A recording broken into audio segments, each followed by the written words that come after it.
If he did not support Scientology or was hostile to it, he would be declared a suppressive person and Marla would be forbidden to have any contact. At the least he was being handled. As this video shows, Kent Snyder worked regularly and closely with CCHR, actively promoting legislation favorable to them. This bill is not successful, is not passed, then 2 or 3 or 4 years from now, what you're going to find is you're going to find stories of parents who said, why didn't we work harder? My child is now subject to mental screening. He's now subject to therapy. There's all sorts of coercive measures that are going on.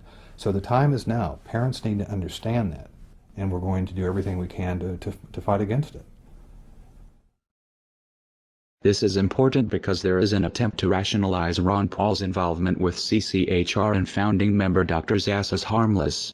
On the Ron Paul forums, when a supporter points out the Scientology connection, another member tries to spin Zass as a great libertarian who is not a Scientologist nor is sympathetic to Scientology.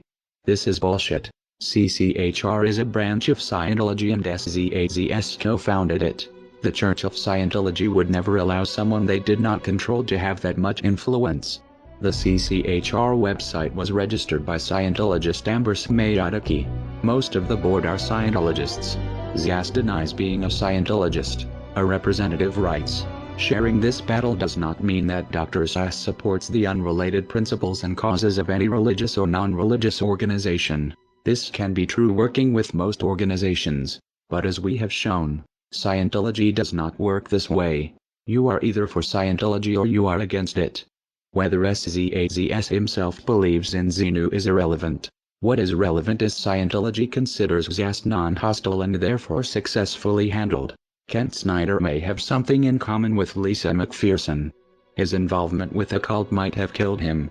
Like Zass, Scientology believes in an extreme version of personal responsibility. That disease is a result of body thetans and it is the Scientologists' fault for not trying hard enough to clear them. If they did, goes the theory, they would be free of disease. Zass doesn't push body thetans, but he does promote a dangerous distorted idea of mental illness that has the same potential effect, discouraging people from getting help because according to him any problems they have are imaginary. The CCHR was created in 1969.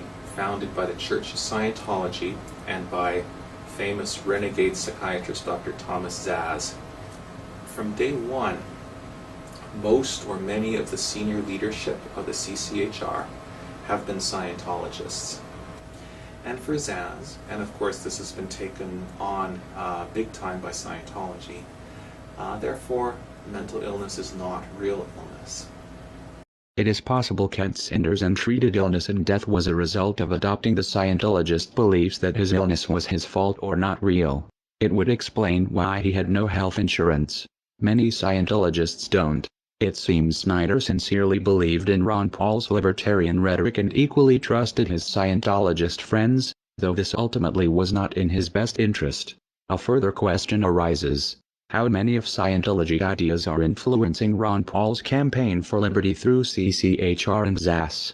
The Scientology connection to Ron Paul has been noted in a handful of disingenuous threads on the Ron Paul forum. They are disingenuous because they ask questions a Google search can answer in seconds, yet few people link to these results.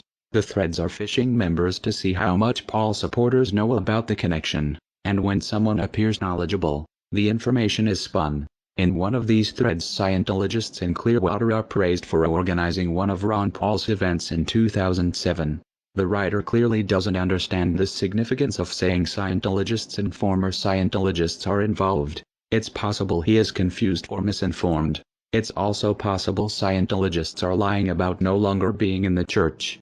It would be a glaring anomaly that, everywhere else former Scientologists are considered SPs to be shunned by current members, except for those working on the Ron Paul campaign. More likely Scientology finds it expedient to muddle the connection by having members involved avowed they are former Scientologists. Since most Paul supporters don't know the first thing about Scientology or how to check the information, Ron Paul's campaign manager Kent Snyder had a close working relationship with the Scientology group CCHR from at least 2005. Snyder worked closely with Scientologists at the same time he worked in politics to make Ron Paul the household name he is today. Snyder helped push legislation favorable to Scientology.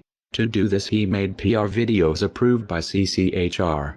In turn, CCHR supported and promoted Ron Paul's presidential candidacy, most blatantly in the pay-to-play